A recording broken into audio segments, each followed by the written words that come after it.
في كرة القدم في ناس بتلعب عشان خاطر الشهرة، ناس بتلعب عشان خاطر التاريخ، لكن في لاعب واحد بس قرر يلعب مش عشان اسمه، عشان اسم المدينة اللي عايش فيها. اللاعب دوت هو ملك روما فرانشيسكو توتي. يا كاتب التاريخ لا تغلق الصفحات، يا كاتب التاريخ عنوان الورقات.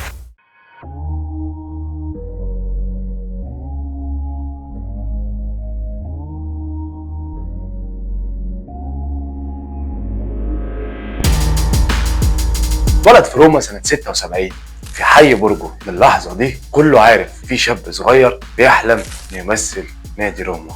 لكن توتي يا صديقي كان عنده حلم واحد بس، ان هو يلعب بروما. من وهو صغير كان واضح انه لاعب مش عادي، لاعب موهبته فريدة وذكائه في الملعب مش طبيعي.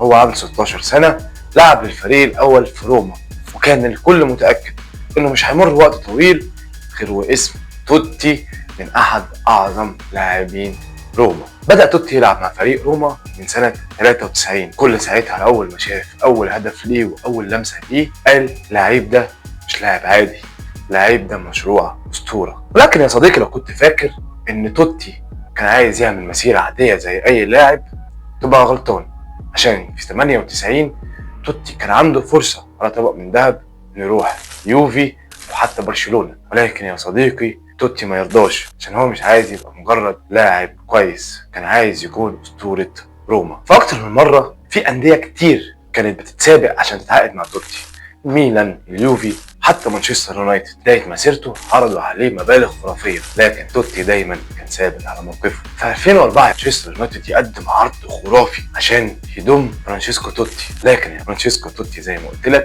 ثابت دايما على موقفه، عشان يقول جملته الشهيرة روما هي بيتي ومليش مكان غيرها. بعد كاس العالم 2006 يا صديقي، وبعد اعجاز ايطاليا في كاس العالم بعد ما خدت البطوله، كان توتي احد نجوم منتخب ايطاليا، عشان يجيله عروض خرافيه ساعتها من برشلونه وريال مدريد ومن فرق تانية كتير جدا بارقام خرافيه. ولكن توتي كان عنده جمله واحده بس، روما هي بيتي. ولكن يا صديقي كالعاده زي ما احنا عارفين مفيش حاجه بتيجي بالسهل. توتي بيمر بفترات صعبه جدا مع روما بسبب الاصابات اللي ابتدت تهدد مسيرته، ولكن حتى في اصعب لحظات مسيرته كانش بيقدر يبعد دايما عن كرة القدم، وكان بيرجع لها اقوى من الاول. وكل مرة يرجع توتي بيثبت انه مش بيلعب بس عشان نفسه، توتي بيلعب عشان المدينة اللي بيلعب باسمها، الجماهير اللي كانت دايما بتشجعه. لكن بعد 25 سنة من اللعب مع فريق روما، توتي يجي 2017 ويقرر يعتزل عشان يودع عالم المستديرة. ولكن بعد كده يا صديقي توتي مش بس عمل مسيرة خرافية مع روما، لكن عمل أرقام تاريخية وقياسية كمان.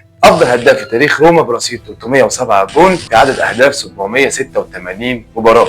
أكبر لاعب في الدوري الإيطالي يلعب مع فريق واحد لمدة 25 سنة، وده رقم من الصعب إن حد يوصل له. وفي تاريخ الدوري الإيطالي سجل توتي أكتر من 250 هدف، ده يخليه من أفضل المسجلين في الدوري الإيطالي. توتي يا صديقي هو أول لاعب يسجل 200 هدف مع نادي واحد فقط، هو نادي روما. وفي 2006 يا صديقي خد كاس العالم مع منتخب ايطاليا وجاب جون واحد، لكن يا صديقي كان عامل اداء خرافي، والجون ده كان ظلم جدا ليه. ورغم الارقام القياسيه دي كلها يبقى السؤال المهم، هل الارقام القياسيه دي هي اللي خلت توتي اسطوره؟ الاجابه لا. توتي اسطوره عشان كان بيلعب لمدينه حب، والجمهور كان بيشجعه من قلبه. عشان كده مهما كانت الارقام توتي هيفضل في قلوب الملايين، مش بس جماهير نادي روما ولكن كل واحد بيحب كرة القدم. سؤال الحلقة يا صديقي، كم مباراة لعبها توتي مع منتخب ايطاليا؟ لو عجبتك الحلقة ما تنساش تعمل شير، لايك، سبسكرايب، وفعل زر الجرس، وتابع بقى الحاجات الحلوة دي يا صديقي. ان شاء الله اشوفك في الحلقة الجاية. ما تنساش تصلي على النبي.